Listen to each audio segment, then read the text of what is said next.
Halo, selamat pagi semuanya. Bertemu lagi di acara Bincang Isyarat.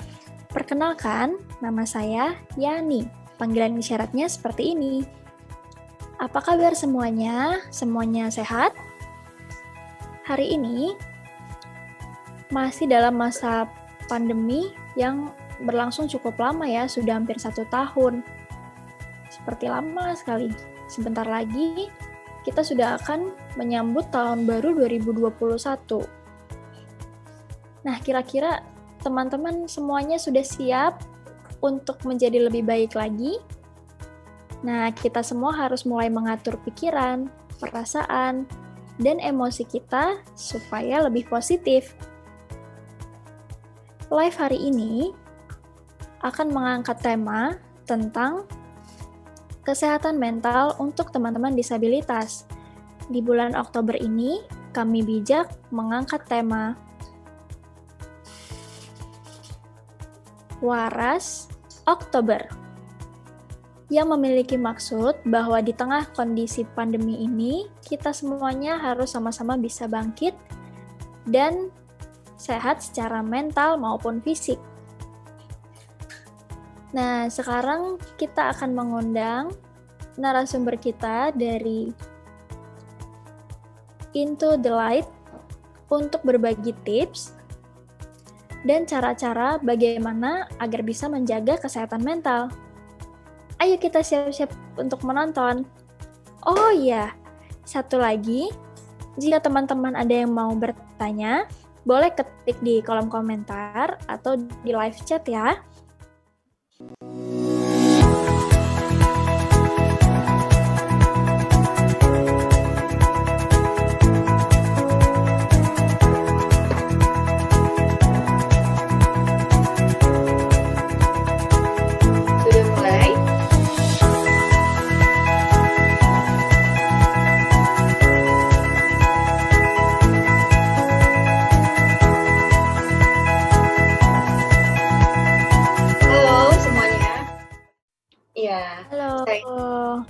Selamat datang.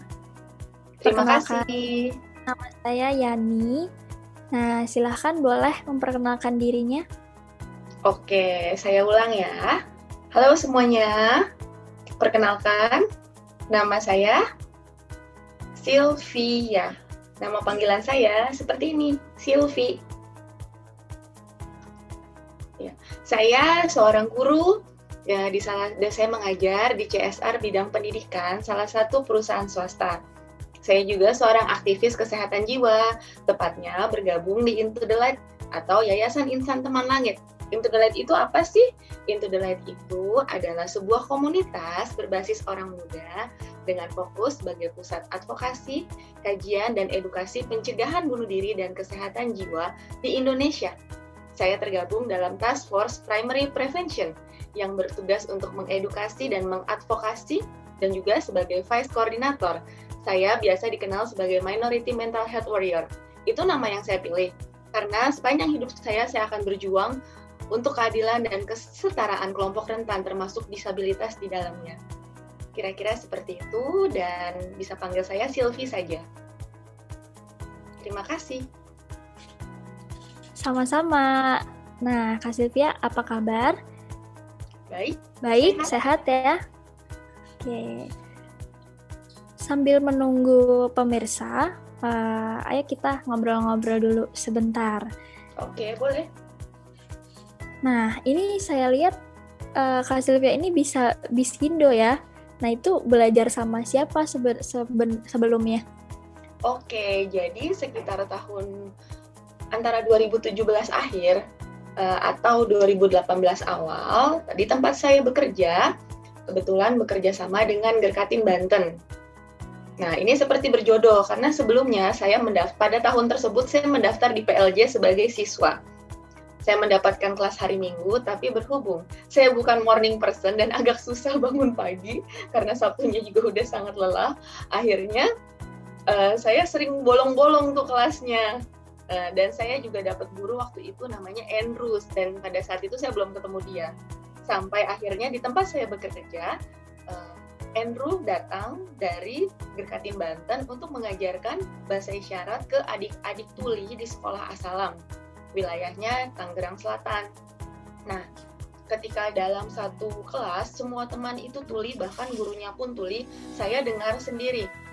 Saya masuk ke dalam situ dan satu hari ada pembelajaran ketika gurunya Andrew mengatakan kalau nggak boleh nulis, pokoknya semuanya saya juga diwajibkan nggak boleh nulis, pokoknya tetap nggak boleh ngomong, gimana caranya, mau nggak mau saya belajar bahasa isyarat.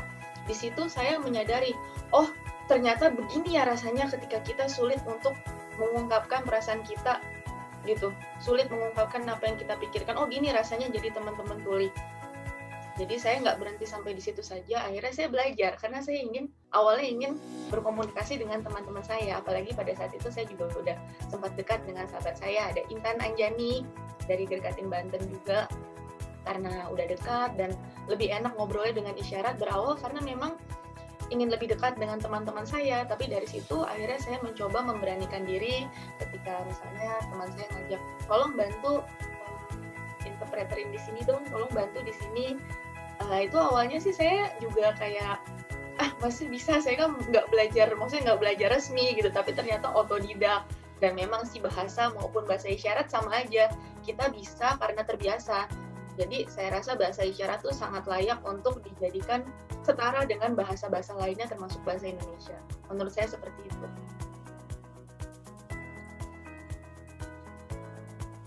Oh, saya baru tahu, hebat sekali.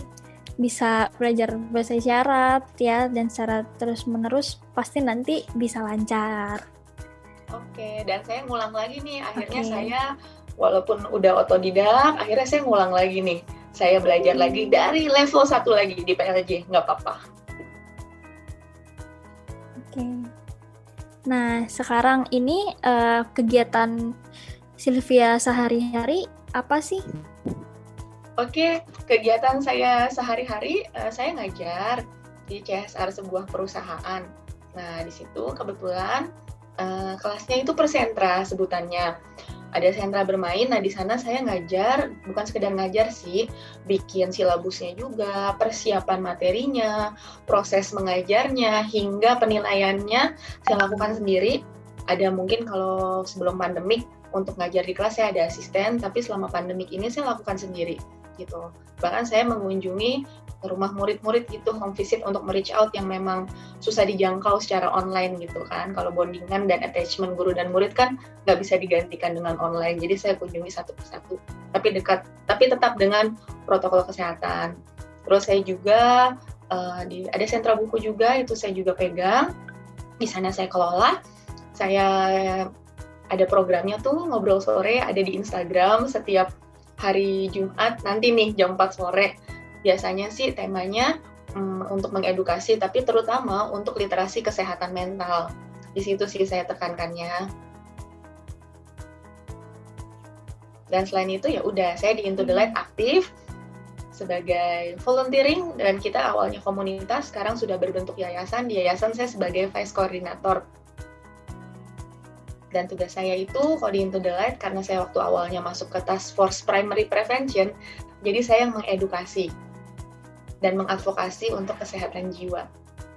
Dan tentunya seiring dengan waktu sambil berjalan, saya juga mengadvokasi untuk teman-teman disabilitas. Itulah kenapa saya walaupun di tengah yang padat banget dan mungkin sering lupa-lupa, tapi saya tetap kekeh, saya tetap akan lanjutin terus giat untuk berisyarat. Karena isyarat untuk semua. Oke, nah bagaimana sih cara Sylvia untuk beradaptasi sama situasi yang baru nih pada saat pandemi ini? Ada tips tertentu? Oke, beradaptasi pada saat pandemik ya. Di tengah pandemik ini kita dituntut untuk menyesuaikan diri. Memang ini kondisi yang tidak nyaman karena kita mungkin sudah di zona nyaman kita. Dan perubahan itu cenderung untuk sulit dilakukan gitu. Apalagi kita hidup di tengah nih pandemik seperti ini penuh ketidakpastian gitu. Itu kan pasti rasanya nggak nyaman. Tapi kalau sudah situasi seperti ini, salah satu-satunya jalan yang bisa kita lakukan adalah bertahan dengan mengikuti perubahan gitu loh.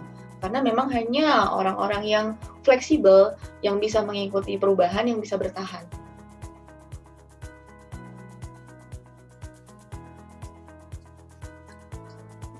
Nah, bagus sekali untuk masih bisa. Apakah Sylvia masih WFH? Kadang ada stres nggak sih gitu? Mungkin bisa diceritakan secara singkat bagaimana situasi-situasi yang mungkin bisa membuat Sylvia tertekan gitu selama. Oke, jadi tempat saya bekerja kebetulan memberlakukan WFH dan WFO bergantian seperti itu sesuai dengan kepentingan kalaupun masuk ke kantor kalau memang diperlukan.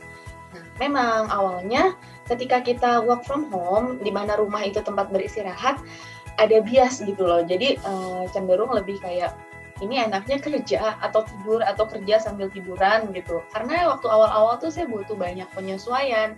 Jadi aura kerja dari rumahnya tuh belum dapet feel-nya. Karena saya mengajar, jadi lebih ke bikin konten seperti itu. Awal-awal sempet kayak burn out juga, kayak overwhelm, kecapean juga karena kita kan harus terus kreatif ya. Konten apa gitu, dituntut untuk seperti itu. Jadi karena tuntutan yang seperti itu, awalnya sebagai manusia biasa ya saya sempat ngedown sih, sempat ngedownnya bukan tertekan atau apa, tapi lebih kepada kelelahan.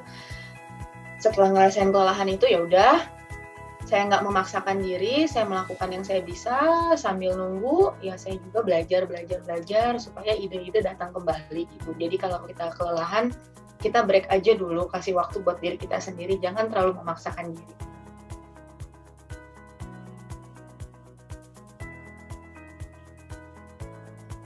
Wah, berat ya. Tapi akhirnya tetap bisa melewati semuanya gitu. Nah, sekarang saya persilakan Tia untuk memulai sesi webinarnya ya, setelah jeda iklan yang satu ini. Terima kasih.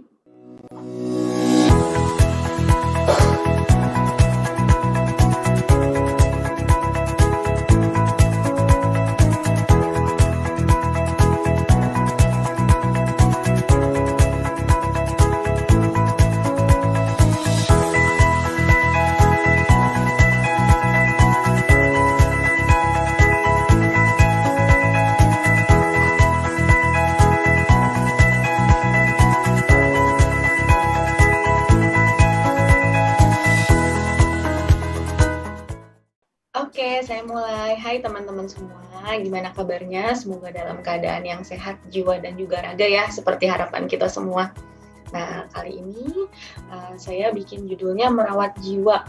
Kenapa sih merawat jiwa? Karena gini loh, kalau merawat tubuh kan kita kan udah sering merawat tubuh kita, merawat kesehatan fisik. Tapi bagaimana dengan kesehatan mental kita? Sehat mental, pasti kan sering kan kita ngedengar sehat mental di mana-mana gitu. Tapi apa kita sudah benar-benar paham? Nah, ini mungkin bisa next slide-nya. Ya, nah ini definisi sehat mental menurut WHO adalah keadaan atau kondisi di mana individu atau seseorang menyadari potensinya, dapat beradaptasi dengan stres dan permasalahan sehari-hari, dapat bekerja secara produktif, dan berkontribusi untuk komunitasnya atau lingkungannya. Nah, pertanyaannya apakah kita sudah termasuk di dalamnya? Kan dalam kehidupan sehari-hari banyak sekali hal-hal yang memang nggak sesuai sama keinginan kita, nggak sesuai sama kehendak kita atau apa yang kita mau. Dan kita secara alami merespon hal tersebut. Dan itulah yang bisa menyebabkan stres. Itu respon alamiah dari tubuh kita menyikapi hal tersebut. Jadi stres itu sebenarnya hal yang biasa. Coba kita lihat ke halaman selanjutnya, next. Ya, ini ada sedikit gambaran dari data Riskesdas juga. Jadi sebelum kita bicara tentang stres, kita tengok sebentar nih datanya, keterangan di gambarnya. Mungkin ada teman-teman yang netra yang ikut webinar ini, jadi saya bacakan. Proporsi disabilitas pada umur 18-59 tahun di Indonesia itu sebesar 22%. Yang paling tinggi itu di Provinsi Sulawesi Tengah, Sulawesi Selatan, dan Yogyakarta. Yang paling rendah di Provinsi Lampung. Nah, Kepulauan Riau dan Jambi. Terus kita lihat juga di kanannya tuh jumlah laki-laki dan perempuan ya nggak beda jauh lah ya, hampir sama, cukup banyak juga. Nah, kita kan tadi tuh udah sama-sama tengok ya. Saya paham, kita semua paham bahwa setiap orang memiliki hambatan pastinya, terutama teman-teman disabilitas yang pastinya memiliki hambatan dalam kehidupan sehari-hari. Banyak sekali akses-akses yang memang hambatannya sebenarnya bukan dari teman disabilitasnya sendiri juga gitu loh, tapi memang akses-akses di negara kita, atau jangan bicara negara dulu, tempat kita tinggal, wilayah kita masing-masing tuh belum menyediakan akses-akses untuk teman-teman disabilitas gitu loh. Jadi ini mempersulit rasanya.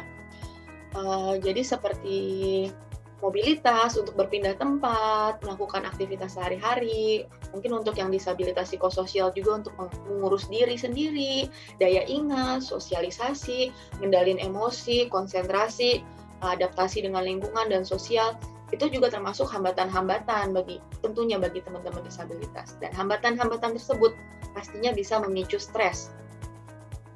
Coba selanjutnya. Nah ini, kenapa ya kalau misalnya ada gambar stres, saya googling, dapetnya selalu orang lagi kayak lagi pusing banget gitu. Jadi seperti yang sudah kita bahas di atas, bahwa stres itu merupakan respon alamiah tubuh untuk beradaptasi dengan kondisi. Sebenarnya nih, stres itu nggak selalu buruk. Stres itu sebenarnya kan wajar, karena memang respon alami tubuh kita kan. Jadi gini, misalnya kita mau ujian gitu, terus kita takut nih dapet jelek, kita stres kan mikirin, aduh takut dapet jelek. Justru karena ketakutan tersebut, kita belajar tuh dengan giat, supaya dapat nilai bagus, dan akhirnya kita belajar, terus dapat nilai yang baik, dan itu mungkin salah satu contoh stres yang positif gitu. Jadi stres itu ada manfaatnya juga loh teman-teman, bukan selalu melulu negatif. Nah, dalam beberapa aspek kehidupan kita, stres itu memang dibutuhkan untuk kita terus berkembang. Bahkan banyak orang yang bisa berkarya karena stres gitu, termasuk saya salah satunya. Saya sering banget stres karena banyak banget aspek-aspek dalam kehidupan saya maupun Anda, kita semua yang memang gak sesuai dengan harapan kita, dan itu bikin kita stres. Jadi kita nyari gimana caranya saya harus lebih kreatif, dan itu dia tuh stres, jadi mendorong kita lebih kreatif, berpikir lebih kritis, nyari solusi gitu. Jadi intinya itu stres tetap diperlukan, tapi sewajarnya, tidak berlebihan. Stres, jadi gini loh, stres yang sama. Jadi kalau stres yang sama dapat memberi reaksi berbeda di orang yang beda. Bahkan nih di orang yang sama, di waktu yang beda, orang dapat ngerespon stres dengan cara yang beda juga. Jadi itu sangat situasional, sifatnya nggak pasti nggak selalu begitu juga gitu loh. Jadi kalau kita merasa stres itu nggak apa-apa, itu adalah hal yang wajar. Namun pastikan juga stresnya jangan terlalu berlebihan gitu. Cuma kita juga harus tahu nih, stres itu sebenarnya bukan satu-satunya alasan seseorang mengalami gangguan kejiwaan misalnya. Karena kita selalu menyalahkan stres melulu disalahkan. Kita mungkin bisa lebih mengenal sedikit nanti tentang stres dan sedikit aja tentang gangguan kejiwaan. Coba next. Nah, sebenarnya mental disorder tuh apa sih?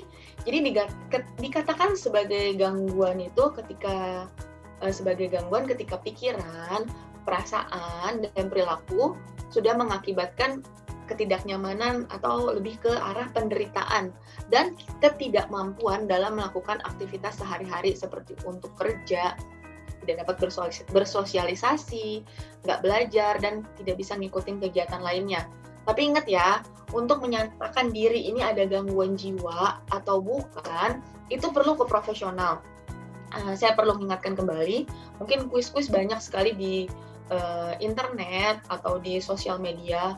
Ukur tingkatan stres kamu, ukur ini, ukur itu. Tapi itu tidak terlalu ilmiah ya teman-teman, dan itu juga tidak valid. Jadi kalau memang merasa ada yang salah dengan diri, itu harus ke profesional. Tidak boleh self-diagnosis, itu big no, itu dilarang. Next.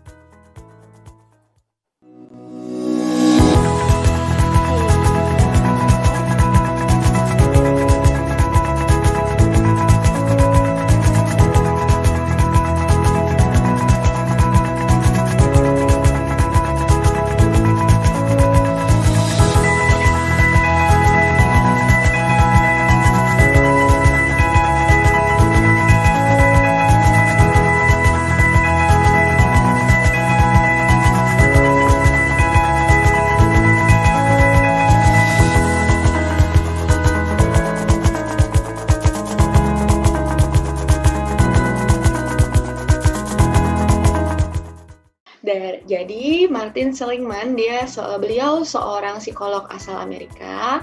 Beliau melakukan penelitian terhadap faktor yang membuat manusia itu bahagia atau nggak bahagia. Nah, ini hasilnya sebagai berikut nih. Kita bisa lihat sama-sama ya. Jadi masalah-masalah kejadian atau peristiwa itu ternyata dari 100% hanya memberikan persentase 10% kepada kebahagiaan kita. Nah, yang kedua nih ada genetik berpengaruh 50%. Saya nggak akan bahas banyak soal genetik karena saya memang bukan dokter ya. Tapi dari 50% ini kan nggak mungkin semuanya yang negatif gitu loh. Nah, yang poin terakhir nih, yang ketiga, bukan poin terakhir, sorry. Maksudnya yang ketiga, nah ternyata masih ada 40% yang berpengaruh pada kebahagiaan kita. Yaitu bagaimana cara kita merespon masalah atau kejadian dalam kehidupan kita sehari-hari. Ternyata peran pentingnya ada di sini, teman-teman. Jadi gini, ketika seseorang seringkali dalam hidup ini ketika kita merasa sedih, kita fokus ke rasa sedih itu seolah sedih itu akan berlangsung untuk seterusnya atau selamanya. Atau ketika kita bahagia, kita mengglorifikasi atau merayakannya secara berlebihan. Padahal baik sedih maupun bahagia itu sendiri, keduanya bukanlah hal yang menetap. Keduanya sama-sama hanya sementara, teman-teman. Gitu. Jadi intinya, coba di halaman selanjutnya. Nah, ya, dari yang saya baca dan sahabat saya juga pernah mengatakan, bukan tekanan atau stres yang menyiksa yang membunuh kita atau yang membuat kita ngedrop dan sebagainya, tapi bagaimana cara kita memberi reaksi pada hal tersebut gitu loh. Misalnya, coba kita sambil ngasih contoh, next deh.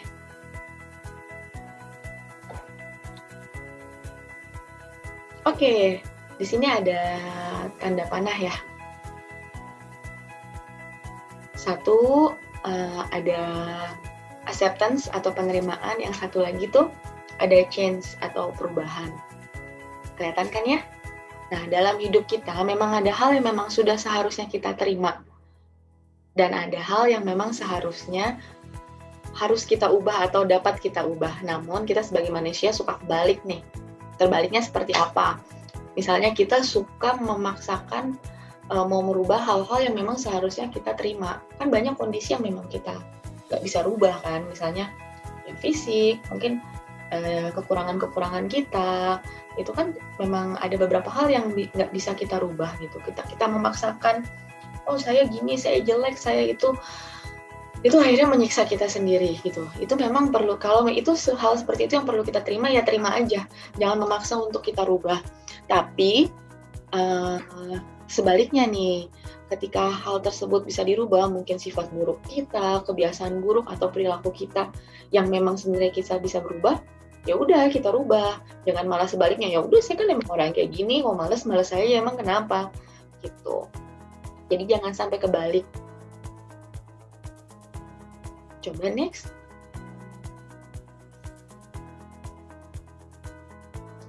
Nah, ini dia nih. Sebenarnya apa sih yang salah dalam diri kita? Kenapa kita sih sulit untuk menerima diri kita sendiri? Jangankan ke poin untuk bahagia ya, kalau kita sebut seperti itu. Kita coba mundur dulu. Kenapa kita cenderung untuk negatif terhadap diri sendiri? Kenapa alasannya? Nah, ini nih. Kita itu adalah kritikus terbesar diri kita sendiri. Hambatannya kita ketika kita mau mencari tahu itu kenapa dan kita bingung, karena kita sendiri, bukan orang lain, bukan siapa-siapa, tapi diri kita sendiri. Kamu adalah kritikus terbesar diri kamu sendiri. Ya, ini tidak bisa disalahkan, karena orang tua dimanapun itu, di negara manapun, orang tua banyak sekali yang cenderung ketika anaknya lahir, merawat anaknya dan seterusnya, orang tua selalu mengatakan, misalnya saya ibu nih, saya mengatakan seumpamanya, saya bilang ke anak saya, Mama menyayangi kamu, gak akan ada orang di dunia ini yang menyayangi kamu seperti Mama sayang sama kamu. Sebenarnya itu hal yang salah, karena dengan ditanamkan seperti itu, ketika dewasa, anak akan berpikir, mamaku nggak akan ada orang yang bisa sayang aku lagi seperti mamaku. Itu salah. Harusnya kita bilang ke anak kita, mama menyayangi kamu, ketika kamu sudah dewasa, kamu akan menemukan banyak orang juga menyayangi diri kamu seperti mama menyayangimu.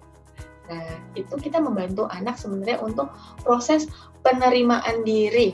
Karena yang paling penting adalah penerimaan diri.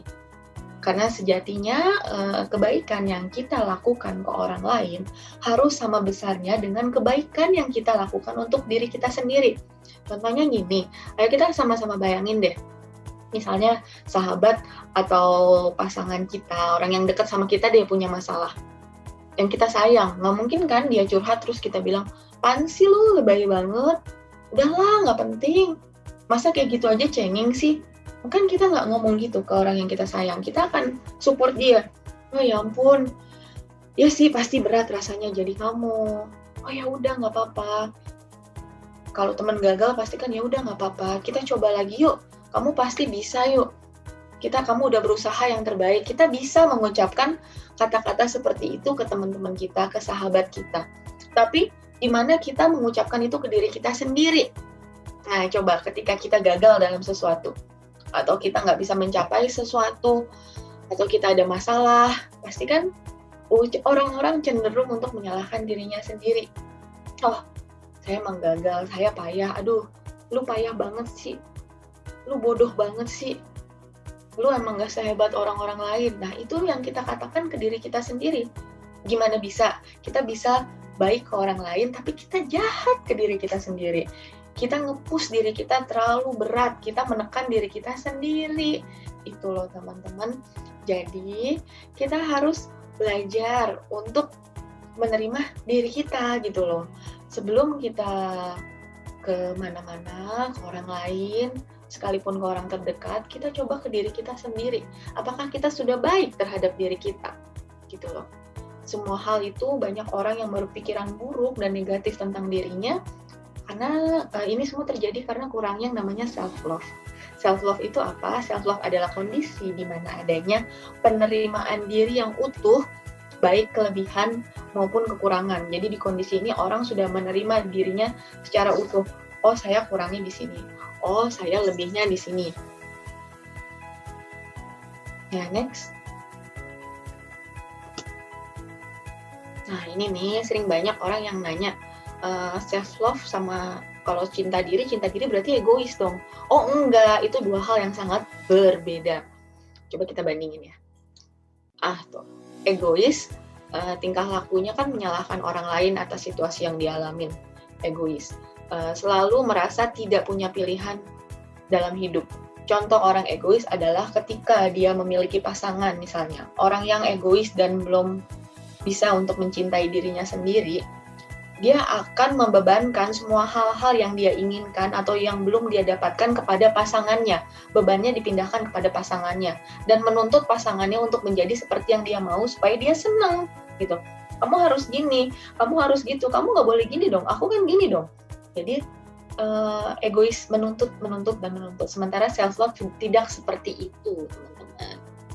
Nah, karena kalau self-love itu kita berhasil mencintai diri tanpa egoisme saat melakukan semua aktivitas dengan senang hati dan juga tulus gitu. Motifnya murni gitu. Ketika kita belum menyayangi diri kita sendiri, kita melakukan kebaikan ke orang lain, itu pasti kita mengharapkan balasan. Pasti mengharapkan imbalan gitu. Aku begini supaya kamu harus begini dong sama aku. Ya, tapi itu kita benar-benar menuntutnya gitu. Kalau kita belum berhasil mencintai diri kita sendiri, kita akan menuntut cecer hal itu terus sampai dapat. Sebelum hal itu dapat, kita pasti merasa kurang gitu. Nah, sebenarnya banyak cara yang dapat kita lakukan untuk menjaga diri dan menumbuhkan rasa cinta terhadap diri sendiri agar kita juga dapat menjaga kesehatan mental kita sebetulnya. Coba next. Nah, sebentar ya. Coba, saya juga, ini layar saya agak kecil, sebentar.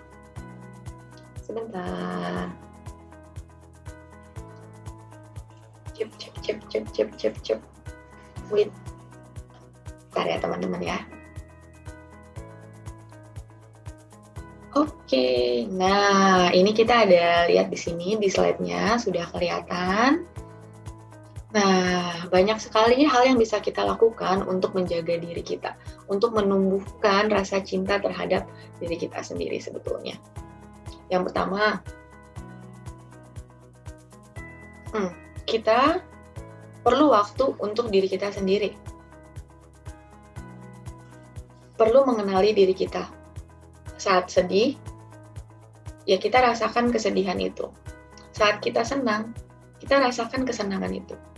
Bahkan kita kasih waktu untuk sedih, biarkan sedih itu kita rasakan, kita resapi. Jangan kita tolak perasaan tersebut. Kalau misalnya kita merasa nggak nyaman sendiri, dan mungkin ada beberapa orang yang nyaman untuk berdoa atau beribadah, tapi ada juga orang, kita nggak bisa menuntut orang sama seperti kita. Ada juga orang yang nyaman untuk didengarkan. Ketika kita selalu ngedenger terus, kita kan juga perlu keseimbangan, kita perlu didengar juga. Lakukan self-care. Kedua, kita bisa lakukan self-care. Kita merawat diri kita. Di tengah kesibukan kita, kalau capek, kita lelah, kita istirahat. Mungkin kita kerja di sebuah perusahaan, kita punya atasan, tapi cobalah belajar kita untuk bukan yang melanggar peraturan ya, kita tidak melakukan pekerjaan kita dengan baik, tapi kita berusaha untuk tidak mengorbankan diri kita atau istilahnya apa ya, berusaha untuk menyenangkan orang lain, karena itu bukan untuk menyenangkan orang lain gitu, apalagi menyenangkan semua orang, itu hal yang mustahil. Kita juga perlu, yang ketiga ini, kita juga perlu untuk maintain kesehatan fisik kita. Karena apa yang terjadi di tubuh itu pasti berpengaruh di pikiran, dan apa yang terjadi di pikiran itu pasti berpengaruh ke tubuh kita. Itu tektokan aja.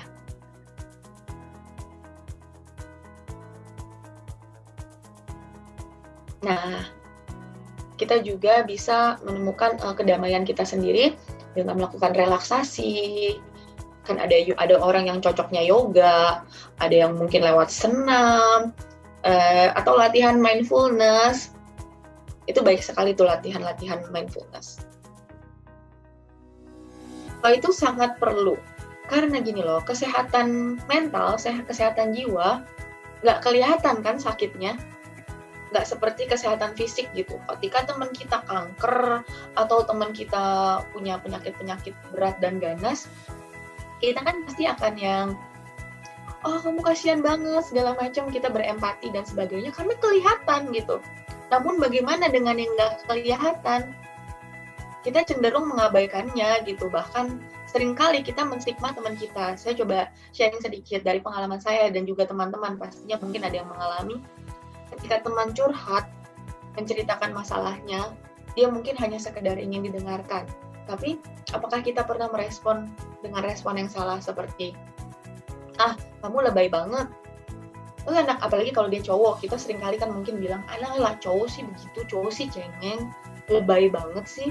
Sering banget kan kita menstigma teman kita kayak gitu, kurang ibadah sih, durhaka sih sama orang tua, kamu gak bersyukur sih.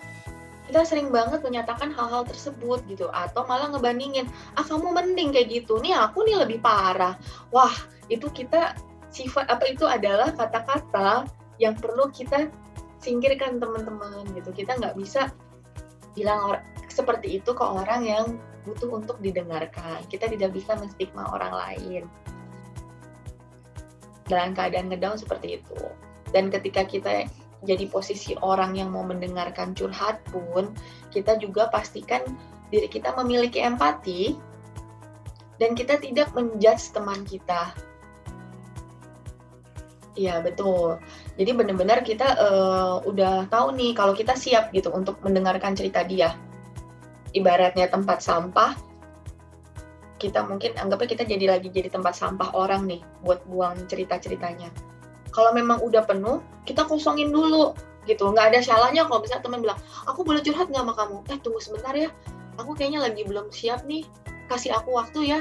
Itu nggak apa-apa gitu. Kita nggak harus, kalau dengan kita menolak itu bukan berarti kita jahat, tapi kita tahu kapasitas diri kita. Nah, itu juga balik lagi, itu bagian dari kita menyayangi dan mengenal diri kita.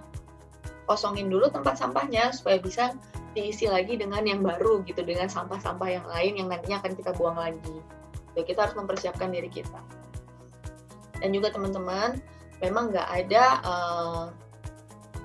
kalimat-kalimat yang sakti atau kalimat mujarab untuk menenangkan teman kita yang punya masalah gitu. Tapi setidaknya di situ ada validasi. Validasi itu seperti, oh gitu ya rasanya seperti kamu pasti berat. Tuh, rasanya berat. Mungkin kalau untuk teman dengar juga nih yang mungkin nonton, ketika interaksi dengan teman tuli atau teman-teman disabilitas lain, itu pun responnya kita nggak tahu kondisi mental teman kita seperti apa. Saya rasa perlu untuk saya beritahukan kepada teman-teman kita untuk stop bilang, kasihan banget ya kamu, atau hebat ya kamu, walaupun tuli, walaupun buta, walaupun apa, stop bilang seperti itu, gitu loh. Ya karena apapun itu, baik tuli, buta, daksa, atau kekurangan apapun itu, teman-teman kita tetap sama kok sama kita. Dan teman-teman disabilitas itu tidak perlu minta dikasihani. Jadi tolong teman-teman yang non-disabilitas, stop untuk kasihan. Stop untuk bersimpati. Kalau mau berempati itu sama simpati beda ya. Ketika bersimpati kita mungkin kayak turut merasa oh sedih, oh kasihan gitu. Tapi kalau empati kan beda, levelnya sudah lebih tinggi. Empati kita bisa menempatkan posisi kita di orang tersebut. Namun juga orang yang bisa berempati tidak serta-merta larut dalam permasalahan atau hal yang dialami orang yang dia perhatikan. Dia tahu, dia bisa membantu sampai dengan batas mana. Jadi sebagai teman-teman yang non-disabilitas bisa mensupport teman-teman difabel, juga untuk support kesehatan teman-teman difabel dengan cara seperti itu. Dengan cara stop untuk stop stigma.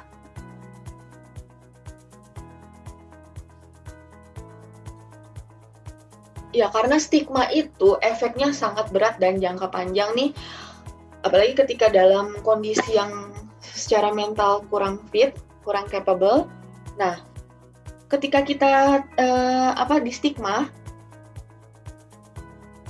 itu bisa aja menimbulkan dan orang itu udah mempunyai banyak masalah, atau dia memang sudah didiagnosa memiliki depresi atau gangguan lain, atau stres yang udah sangat akut, sampai bisa memikirkan pemikiran bunuh diri karena tertrigger oleh stigma-stigma yang kita berikan. Jadi stop untuk menstigma sahabat-sahabat kita.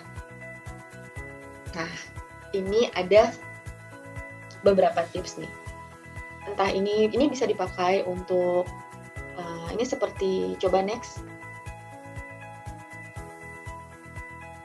Ya, ini set your own safety plan. Jadi kita tahu nih rencana kita untuk menyelamatkan diri kita, gitu. Setiap orang perlu rencana nih untuk menyelamatkan dirinya. Karena gini loh, teman-teman perlu tahu juga, kita nggak bisa ngandelin orang lain untuk selalu support kita.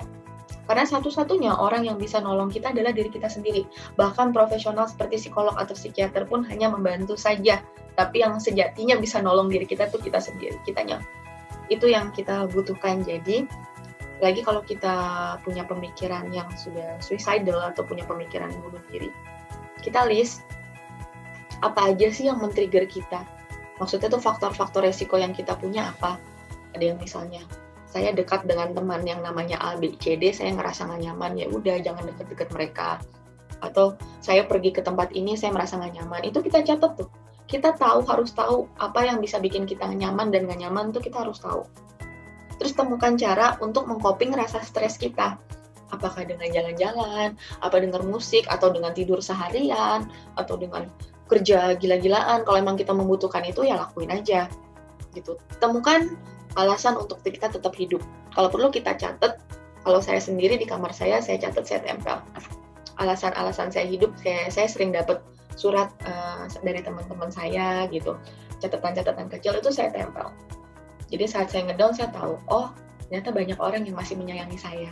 Salah satunya seperti itu sih, bisa banyak cara lain gitu. Nah, kamu bisa ngelis juga nih teman-teman yang kamu percaya, sahabat, keluarga, atau siapapun yang bisa bikin kamu nyaman, kamu list. Kalau bisa lebih dari satu orang sih, kan kita nggak bisa ngandelin satu orang juga kan untuk sharing.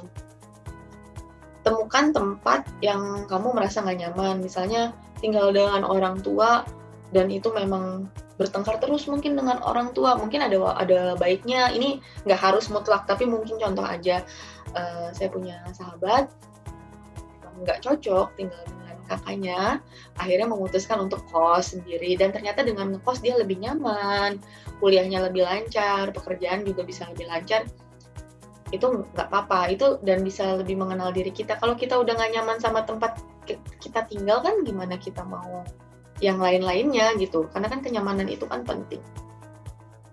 Dan kita taruh di HP kita, di ponsel kita, emergency kontak, mungkin kontak rumah sakit terdekat, IGD terdekat, puskesmas terdekat, dan jangan lupa nih gini loh, kalau misalnya kita merasa benar-benar sendirian, memang kita nggak bisa maksain kondisi, ada kondisi-kondisi di mana memang nggak ada siapa-siapa. Saya pun pernah mengalami hal itu, yang kita nggak ada siapapun gitu buat nemenin kita. Ya sudah, jangan khawatir, kita pergi ke layanan profesional, cari psikolog atau psikiater. Saya mau bilang ke teman-teman semua, teman-teman disabilitas juga, saya mau bilang, kalau orang yang pergi ke psikolog atau psikiater, stigma selama ini adalah orang yang ke psikolog itu orang gila, orang ke psikiater orang gila, itu salah besar. No.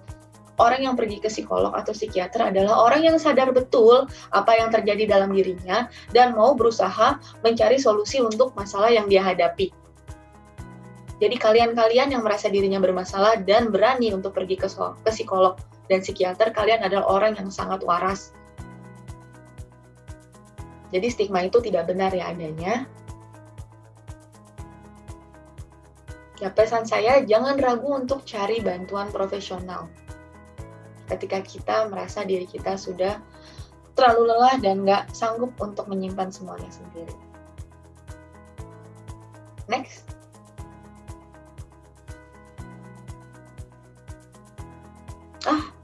Ternyata sudah selesai. Jadi gini teman-teman semua, mungkin rangkumannya adalah ya baik senang maupun sedih merupakan sebuah proses mental yang tidak berlangsung selamanya. Penting sekali bagi kita untuk menyadari hal tersebut. Sedih tidak akan selamanya, begitu juga senang. Jadi kita ketika merasa sedih atau senang, dinikmati dan dijalani sewajarnya saja. Karena yang seimbang itu adalah yang paling cocok buat kesehatan jiwa kita. Fisik juga bahkan kan yang perlu yang seimbang kan. Jadi setiap kita ini berharga, apapun kondisi kita, apapun kekurangan kita tetap individu yang berharga. Dan kesehatan mental itu milik kita semua, mari kita jaga kesehatan mental kita. Sama halnya ketika kita menjaga kesehatan fisik kita. Kurang lebih itu yang dapat saya sampaikan. Terima kasih.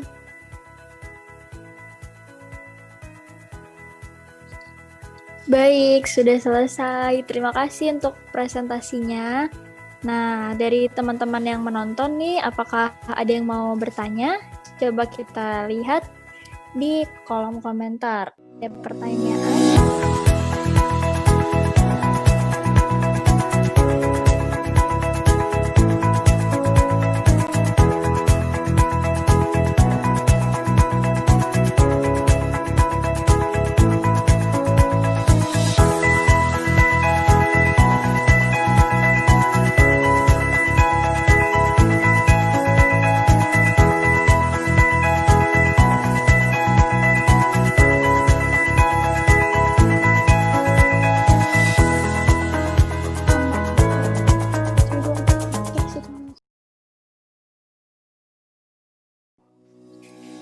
Oke, nah ini ada pertanyaan dari Ilmi. Kesulitan atau tantangan yang ditemukan Sylvia dalam belajar bahasa isyarat ada nggak sih, dan bagaimana cara mengatasinya? Boleh silakan dijawab, Kak Sylvia. Oke, terima kasih pertanyaannya. Jadi hambatan-hambatan dalam belajar isyarat tuh ada apa ya, sebenarnya itu bukan hambatan sih, mungkin kalau untuk saya pribadi lebih ke masalah waktu. lebih ke masalah waktu. Jadi karena saya tipenya orang yang sangat visual belajarnya, mungkin itu kenapa saya cepat belajar bahasa isyarat, karena tipe belajar saya dengan melihat ya. Nah, jadi hambatannya itu adalah ketika saya sibuk dan nggak sempat berinteraksi dengan teman-teman tuli. Makanya kadang-kadang saya suka random nelfon teman saya, Restu, misalnya Intan, sekalian kangen dan memang biar belajar juga gitu. Dan saya sering banget nih, mungkin tips juga nih, saya nggak tahu berlaku untuk semuanya apa enggak, tapi kalau buat saya pribadi, salah satu saya belajar bahasa isyarat untuk ngatasin hambatan itu adalah saya dengan nonton Kami Bijak. Saya sering banget lihat Nanda sama Yani berisyarat dan saya belajar dari mereka untuk menambah kosakata saya. Itu sih salah satu mengatasi hambatannya, karena hambatan saya adalah waktu untuk menonton yang kurang. Seperti itu. Oh, ternyata iya seperti itu caranya. Nah, yang kedua, ini ada pertanyaan lagi dari Ben. Pertanyaannya, bagaimana cara untuk melewati suatu kegagalan dalam hidup? Mungkin boleh dijawab, Kak Sylvia? Iya, kegagalan dalam hidup itu seperti, saya nggak mengatakan itu hal yang biasa aja, enggak. Kegagalan itu memiliki arti besar pastinya dalam hidup kita, dan setiap dari kita pasti perlu merasakan apa itu gagal. Cara melewatinya, kalau yang dari pengalaman saya, yang pertama, ketika masih awal-awal umur 20 atau bahkan sebelum 20, umur belasan itu, ketika gagal, kita cenderung untuk lebih emosional. Memang ada masa-masanya saya juga menyalahkan diri sendiri ketika mengalami yang namanya kegagalan. Sampai akhirnya saya belajar, ketika kita gagal, itu sama seperti orang jatuh, ya sudah, kalau jatuh ikuti saja gaya gravitasinya dari atas turun ke bawah. Terima saja kalau kita gagal. Intinya itu yang pertama, penerimaan.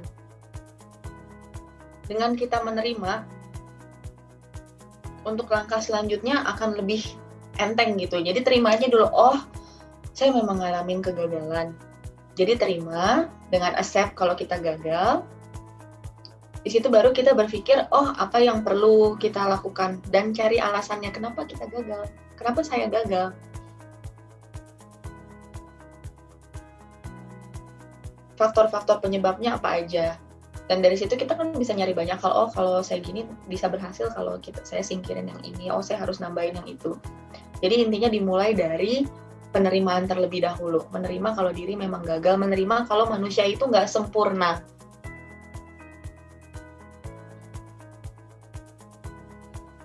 Dan belajar dan kegagalan itu adalah bagian dari proses kita untuk kita belajar mengenal diri kita dan menjadi diri yang lebih baik lagi.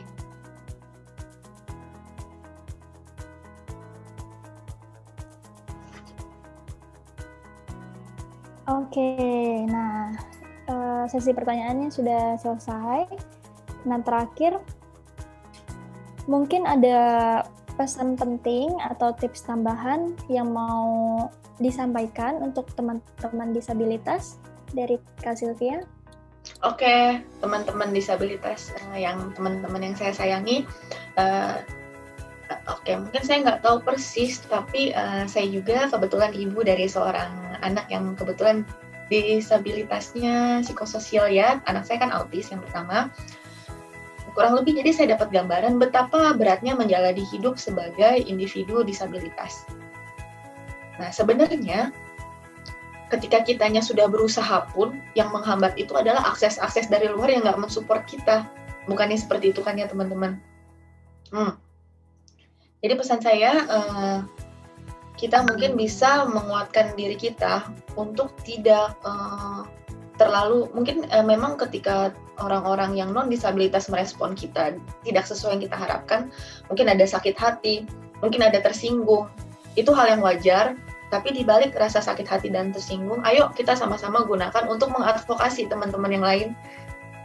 Kalau begini loh cara memperlakukan disabilitas, sama aja loh sama kayak yang lainnya. Dengan kita membantu advokasi, kita juga membantu diri kita dan teman-teman kita yang lain, karena itu berpengaruh kan pastinya ke kesehatan mental kita.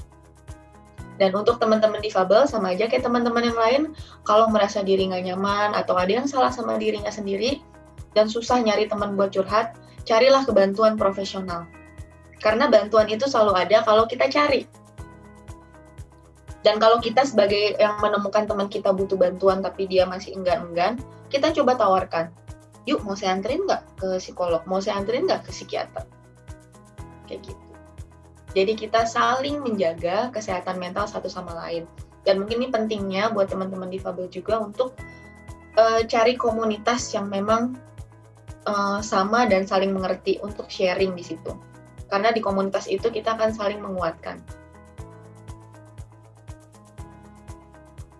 Kira-kira itu aja sih yang mau saya sampaikan. Pesan saya. Baik, sudah cukup ya. Terima kasih buat Kak Sylvia sudah mau ditanya-tanya. Saya mau menutup acara ini. Terima kasih banyak buat Kak Sylvia yang sudah membagikan dan cerita juga dan kasih tips juga buat kita semua. Semoga tips-tipsnya bermanfaat untuk teman-teman semuanya, khususnya teman disabilitas. Oh ya, ada yang lupa. Ada yang lupa, boleh. Teman-teman kalau untuk tahu info-info tentang kesehatan mental, bisa buka websitenya www.intothelight.id. Di situ juga ada info-info layanan kesehatan jiwa mungkin diperlukan untuk teman-teman. Bisa cek di websitenya Into the Light. Into the Light, hapus tagline Into the Light, hapus stigma, peduli sesama, sayangi jiwa. Oke, jangan lupa teman-teman untuk cek ya di websitenya. Bye-bye, sampai jumpa lagi. Sudah. Nah, teman-teman semuanya bagaimana tadi? Sudah paham caranya tentang mengatur pikiran dan emosi? Memang harus pelan-pelan, sabar ya, karena itu butuh proses yang cukup panjang. Semuanya nanti akan indah pada waktunya, oke? Selalu ingat apa yang disampaikan oleh narasumber tadi, kita harus tetap semangat. Untuk teman-teman disabilitas juga harus bisa melawan tekanan dari diri sendiri. Itu baru keren, setuju? Kita sama-sama berdoa agar tahun depan, di tahun 2021, pandemi ini sudah selesai dan kita bisa kembali beraktivitas di luar tanpa perlu pakai masker dan rutin cuci tangan. Tapi juga harus tetap untuk mengurangi resiko penularan. Oke, sekian ya. Terima kasih untuk teman-teman yang sudah menonton. Sampai jumpa lagi. Dah.